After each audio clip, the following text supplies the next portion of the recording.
Këto janë parti ekstremisht të vogla edhe nuk çojnë pesh jashtë lëvizjes së vendosjes. Zoti Lima është i ndërtuar për PDK-n, jo për LDK-n. Ka asnjë gjallë që ta kaloj prakun zgjedhor. Në përgjithësi, këto zhvillime kanë qenë të pritshme, sepse hendeku është shumë i madh mes partive politike, prandaj edhe ka qenë iluzore të pritet ndonjë koalicion më i madh, ndonjë blok më i koncentruar i partive politike. Lëvizja vendosje e ka bërë këtë koalicionin me parti të vogla, por mendoj që ky është një koalicion simbolik, është vetëm formal, sepse në esencë këto janë parti ekstremisht të vogla edhe nuk çojnë pesh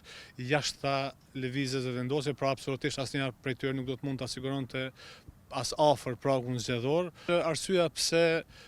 lista Guxha dhe Alternativa janë në listë me lëvizjen e vendosjes është për shkak të individëve, për shkak të zonjës Mimoza Kusari Lila, për shkak të zonjës Gërvalla, për shkak të dhe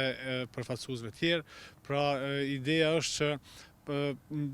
përfaqësuesit e listës Guxha dhe të Alternativës për brenda lëvizjes së vendosjes janë fuqizuar shumë në këtë mandat. Prandaj edhe ata në esencë shihen si përfaqësues të lëvizjes së vendosjes edhe kanë krijuar një identitet për brenda vendosjes. Partia Demokristjane ka qenë gjithmonë aleate e Lidhjes Demokratike dhe është e çuditshme që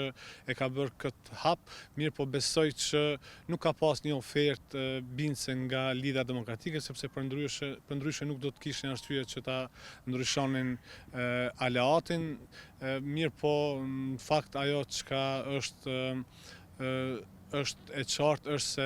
lëvizja vendosje ka tentuar që ta maksimalizoj votën, qoftë edhe me një parti të vogël si Partia Demokristjane. Ata vetëm e shesin si të tillë, sikur janë disa parti,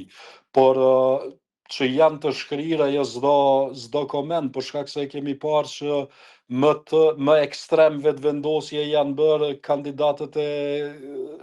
listës Guxha dhe të Alternativës, sesa vetë ata të cilët e kanë themeluar lëvizjen vetëvendosje. Andaj te lëvizja vetëvendosje tani më jemi në një situatë tjetër, ndërsa te partitë tjera si PDK dhe si LDK, mendoj që është paksa më ndryshe në kuptim, sidomos kur flitet për zotin Limaj, për shkak se po e përsëris. Zoti Limaj është i ndërtuar për PDK-n, jo për LDK-n. Kjo që ka ndodhur me nismën është pasojë e asaj që ka ndodhur në zgjedhjet e kaluara, pra ku zoti Limaj u bë aleat i aleancës, mirë po pastaj u nda, edhe në përgjithësi tradicionalisht partitë e vogla kanë përfituar shumë kur janë bërë pjesë e listave të partive të mëdha, sepse përveç që kanë pas të siguruar kalimin e pragut, edhe numri i deputetëve përbrenda këtyre listave ka qenë shumë më i madh se sa që realisht ndoshta e kanë pas, por edhe gjithsesi e kanë pas mundësinë që pas zgjedhjeve të shkëputen dhe të shndrohen në një subjekt autonom edhe qoftë në parlament dhe pastaj të kërkojnë edhe pushtet. Pra mirë po gjithsesi kësaj radhe nuk ka ndodhur, sepse edhe LDK-ja besoj që e ka pa që më shumë do të humbte se sa do të përfitonte me zotin Limaj, por edhe akti i zgjedhjeve të kaluara kur hyri në zgjedhje bashkë me zotin Haradinaj me aleancën dhe pastaj u nda, u përçan, ka bërë që partitë jenë më të kujdesshme kësaj radhe. Gjithsesi kjo dëmton shumë zotin Limaj, sepse unë mendoj që pothuajse nuk ka asnjë gjallë që ta kaloj prakun zgjedhor me këtë kontekst politik.